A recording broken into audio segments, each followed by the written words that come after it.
alatsinainy 7 oktobra 2024 miaraba topoko lasy topoko vavy tonga soa indray ianao amin'izao fotoana ny fampahalalam-baovao izao eto amin'ny Lieu Défi Madagasikara ary ampanajana sy ampitiavana lehibe no anasako anao anaraka ny atsipiriam-baovao hatramin'ny farany.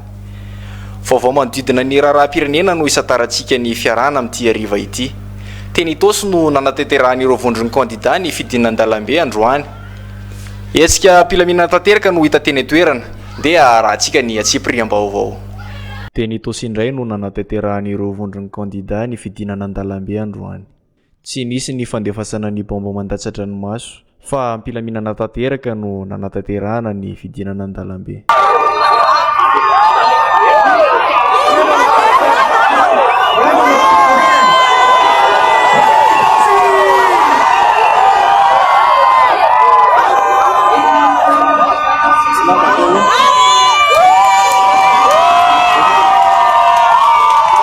Tsy alalavitra amin'izay toedra rahapirenena izay ihany isika. Nanao fanambarana maneho tsy fankasitrahana ny fitalilana sy didijadona eto amin'ny firenena ny antoko aviana ny asa vita ifampitsarana. No mafisin'izy ireo ihany koa fa ny antoko dia tsy manohana kandida fanazavana ary. Manoloana ny toedra rahapirenena misy ankehitriny dia nanambara ny mpikambana amin'ny bureau mpiara-mitantana ny antoko asa vita ifampitsarana ny fisiany endrika tsy fanaran-dalàna sy fitanilana ary ny didijadona eto amin'ny firenena izay ataon'ny fitondram-panjakana misy ankehitriny. Eo ihany koa ireo karazana tsindry sy fampitahorana maro samihafa izay ataon'ireo lehibe ny mpiasa-panjakana ambony amin'ireo mpiasa eo ambany fifehizana. Manoloana izany no nisy ny fanambarana izay natao. Fanambarana izay mpikambana bureau mpiara-mitantana ko-president ny antoko avy izay tarihana Andriamatora Benirina Zanzaka Saramatoa Daimananjara Joalita izay Rakotomalala Andriamihaja sy Soloniaina Rafringapera mpikambana ao bureau politika ny antoko avy Lopanampy sy Pitahivola izay mpikambana ao amin'ny antoko avy manatsika etona izay manohana ny kandida sy tena Anjela Soloniaiko laharana 720 dia manao zao fanambarana manaraka izao. Voalohany, noho ny fanitsakisahana ny lalam-panorenana sy ireo lalàna manan-kery eto amin'ny firenena ataon'ny fitondrana ankehitriny mba ho tombontsoa manoka ny kandida Andry Rajoelina. Faharoa, noho ny didijadona sy ny fanjakazakana tokana eto amin'ny firenena ka fanaparam-pahefana amin'ny fitantanana ny raharaham-panjakana. Fahatelo, noho ny fampiasana tsy ara-jariny sy ara-dalàna ny tafika zandary polisy miaramila ho fitaovana ho herim-pamoretana sy fampiororona ny samy malagasy amin'ny fitakiana ny sy ny fifidianana madio sy mangarahara eto amin'ny firenena. Noho ny teritery sy baiko midina mahazo ireo olom-boafidy toy ny solombavam-bahoaka be ny tanàna ny mpanolotsaina. Fahenina, noho ny fanambazana vola, fiara, moto, bisikileta sy fitaovana isan-karazany an'ireo olom-boafidy sy olom-boatenjy izay midika ho kolikoly ary tena kolikoly avoleta. Fafito, noho ny fitanilana sy fanomezana tombon-daha ny kandida Andry Rajoelina ataon'ny fitondram-panjakana amin'ny rohetsika famborim-bahoaka izay ataony tsy misy sakatsakana. Favalo, noho ny fampiroroana sy ny fanjahoana nango lehibe ny amin'ny mpiasa-panjakana ambony isan'ambaratonga izay eo ambany fahefany. Ny praiminisitra manery ny minisitra eo ambany fahefany. Ny minisitra manery ny sekretera jeneraly sy ny tale rehetra eo ambany fahefany. Ny sekretera jeneraly sy ny tale manery ireo mpiara-miasa rehetra eo ambany fahefany.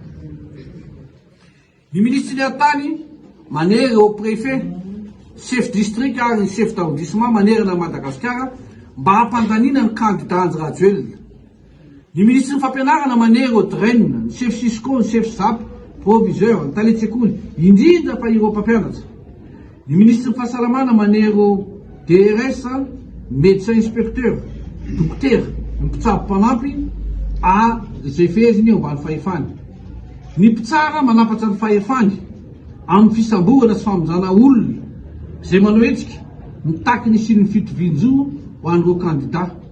Noho eo anton'ireo dia manao zao fanambarana izao izahay. Voalohany, manohana tanteraka ny tolona ataon'ny kolektifa de kandida izay takinany sy ny fifidianana madio sy ekeny rehetra. Faharoa, mitaky ny fanajana ny lalam-panorenana sy ireo lalàna manan-kery rehetra eto amin'ny firenena. Fahatelo, mitaky ny fampitsarana tsy misy atan-kanjo reo fampiororona sy fanapara-pahefana isan-karazany. Fa efatra, mitaky ny tsy fitoglana amin'ireo rafim-panjakana mitantana ny fifidianana.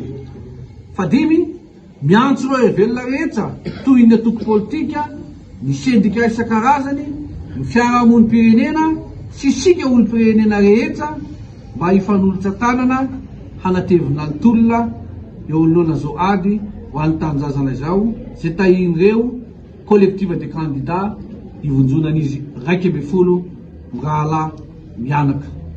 Nanamafy ny mpikambana biro mpiara-mitantana ny antoko asa vita hifampitsarana fa tsy manohana kandida izy ireo, ary raha misy izany dia tsy maintsy amin'ny alalan'ny fanehoan-kevitry ny biro politika sy ny kongresy irery ihany no ahafahana maka izany. Malalaka kosa ny tsirairay amin'ny safedy izay tiany atao. Dia tsara hazava fa ny antoko avy amin'ny mahantoko azy dia tsy naneho ny fanohanany kandida amin'ny fomba ofisialy. Ny antoko avy io izy azy. Ka raha misy milaza fa ny antoko avy amin'ny mahantoko azy dia manohana kandida izato na kandida izato dia tsy marina izany. Ray izay. Faharoa manaraka an'izay, hitako ny fanambarana nataon'ireo co-président na inga co-président miaraka aminay fa hoe miaraka tamin'ny Armada. Voalohany aloha, ny avy dia tsy mpikambana amin'ny Armada. Na tamin'ny fony Andriamatoa Norbert Ratsirahona nitantana ny antoko, mbola tsy nanao somia mpikambana hiditra amin'ny Armada. Amin'izao fotoana teteza mita hitantananay 3 mianadahy ny antoko zao koa tsy mbola nanao somia an'izany. Ka tsy fantako avezany namorolana zareo io. Fahatelo, oka tsy hatao fitaovana politika sy andesina hitadiavanao tombotsoa manokana ny antoko. Eo amin'izay resaka politika izay hatrany, tsy fifidianana fa fanovana ny lalam-panorenana no laharam-pamehana hoy Andriamatoa Zakaely Boniface solombavam-bahoaka teo aloha. Fanazavana entan'ny lisy handrenirina. Nanambarany tsy hisy ny fifidianana fa ny hanovana ny lalam-panorenana no tokony atao laharam-pahamehana amin'ny alalan'ny fanehoan-kevitra nasionaly ihany hoy Zakaely Boniface solombavam-bahoaka ny Madagasikara teo aloha no ahafahana miroso amin'izany. Nisy tamin'ireo mpanao politika ihany koa no nanamelika ny zavanseho izay niatra tamin'ireo mpanao fihetsiketsehana tamin'ny sabotsy lasa teo. Dia rahantsika ny andiam-baovao. Manameloka ny fandratrana olona atao anatin'ny hetsika nataon'ireo kandida 12 tanatin'ny collectif des candidats ireo solombavam-bahoaka ao anatin'ny Avatoro. Raha nambarany solombavam-bahoaka Mamiaja Charlot, tsy misy ara-dalàna ny karazana fisamborana natao hatramin'ny atomboany ka hatramin'ny androany ho iatrany izy. Tokony alalaka ny fanehoan-kevitra atao amin'ny tany sy ny firenena hoy ny solombavam-bahoaka Perla Zafinandro. Dia rahantsika ny andindinin'izay. Tokony alalaka ny fanehoan-kevitra eto amin'ny firenena satria samy tompon'andraikitra ny rehetra hoy ny solombavam-bahoaka Perla Zafinandro. Sehatra ny fahasalamana kosa no hoentsika manakatona ny fampahalalam-baovao amin'izao hariva izao. Nanentana ireo vehivavy malagasy ny Fondation Akbar Ali mba hanao fitiliana ny homamiadany nono sy ny vozon'ny tranon-draza mandritra ny volana oktobra ity. Eliza Razafo no tondran'izay vaovao izay. Campagne October Rose izay volan'ny fiadiana amin'ny homamiadana ny nono sy ny vozon'ny tranon-jaza. Nanomboka tamin'ny taona 2014 ny fiara-miasa izay ararany Fondation Akbar Ali. Manao fanentanana ho an'ny vehivavy malagasy izy ireo mba hanao fitiliana ny homamiadana ny nono sy ny vozon'ny tranon-jaza.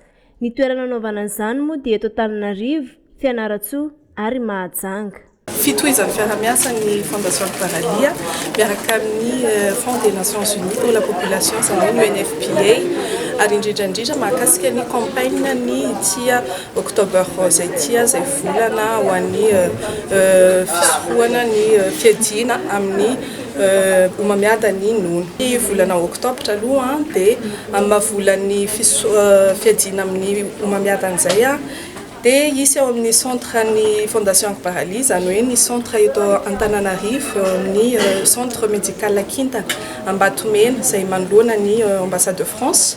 Eo ihany koa ny centre Rex any Fianarantsoa izany hoe Ambatolakisoa ary ny centre ao amin'ny hôpital Candida any Mahajanga. Mandritry ny volana ity dia mandritry ny volana ray manontolo dia isy ny dépistage gratuit ho an'ny cancer ny col de l'utérus zany hoe homamiadany vozon-tranjaza sy homamiadany nono. Izay ihany koa tompoko lasy tompoko vavy no itsika manakatona ny fampahalalam-baovao amin'ny tian'io ity. Misaotranao tsy nisaraka taminay hatramin'ny farany. Veloma tompoko.